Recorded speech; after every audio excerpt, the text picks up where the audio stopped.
Assalamualaikum warahmatullahi wabarakatuh. Di sini saya akan mempresentasikan hasil praktik kerja lapangan bidang rumah sakit di Rumah Sakit DKT Dr. Swetarto. Kami dari kelompok 19 yang terdiri dari Pipin Eka, Anggraini Nur, Cynthia Dewi, Oktavia Wijaya, dan Novi Irianti. Latar belakang.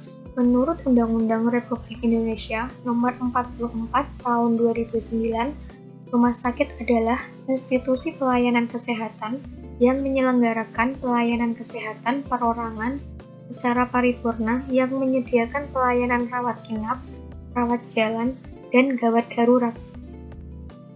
Pelayanan kesehatan paripurna adalah pelayanan kesehatan meliputi promotif, preventif, kuratif, dan rehabilitatif.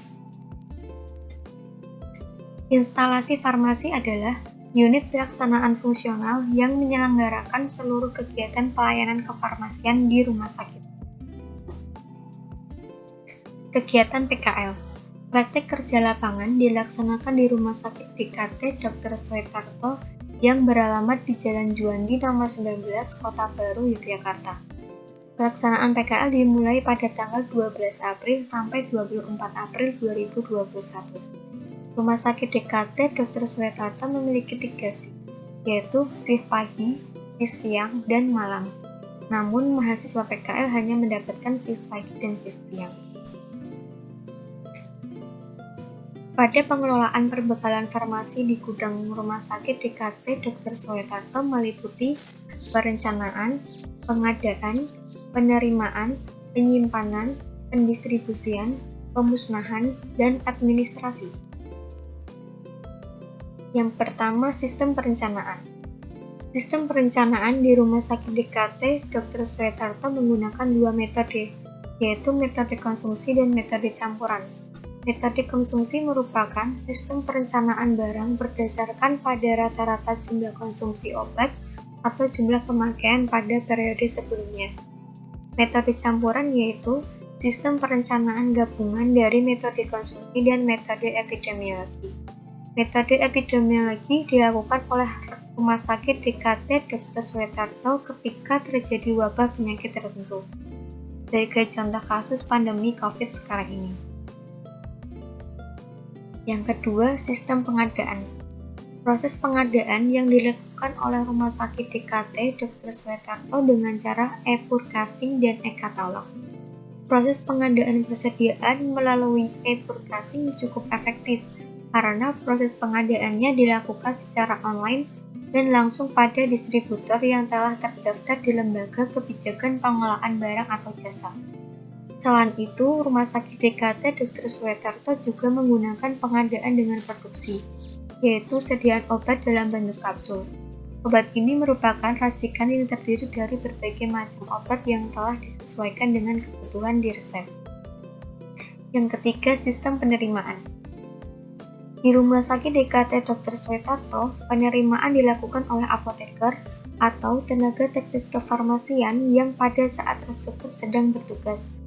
Hal yang harus diperhatikan dalam mengecek barang datang dan disesuaikan dengan nama barang, jumlah barang, nomor batch, tanggal kadaluarsa, harga barang, dan juga kondisi fisik barang tersebut.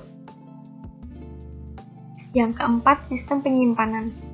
Untuk jenis penyimpanan digunakan di RSDKT Dr. Swetarto menggunakan sistem campuran, yaitu FIFO, FIFO, dan alfabetis, tergantung juga dengan jenis kebutuhan yang ada.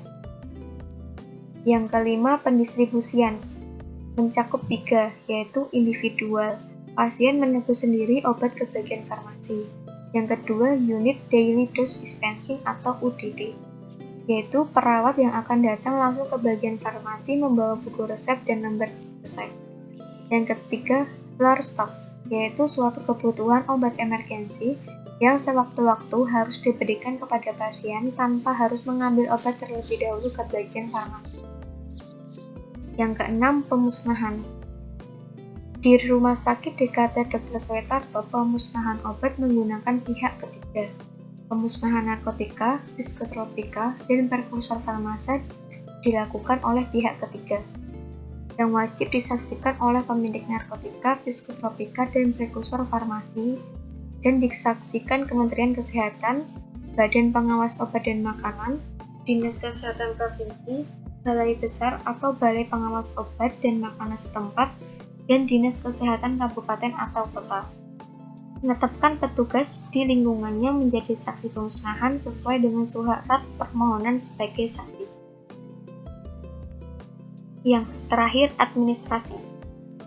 Ada 3, yaitu pencatatan. Pencatatan dilakukan untuk melihat keluar dan masuknya obat di instalasi farmasi rumah sakit. Yang kedua, pelaporan. Pelaporan bertujuan untuk melaporkan kegiatan yang telah dicatat kepada pihak yang berkepentingan. Yang ketiga, penghapusan. Administrasi penghapusan merupakan kegiatan penyelesaian terhadap sediaan farmasi, alat kesehatan, dan bahan medis habis pakai. Terima kasih, sekian presentasi dari saya. Bila ada kurangnya kami mohon maaf. Wassalamualaikum warahmatullahi wabarakatuh.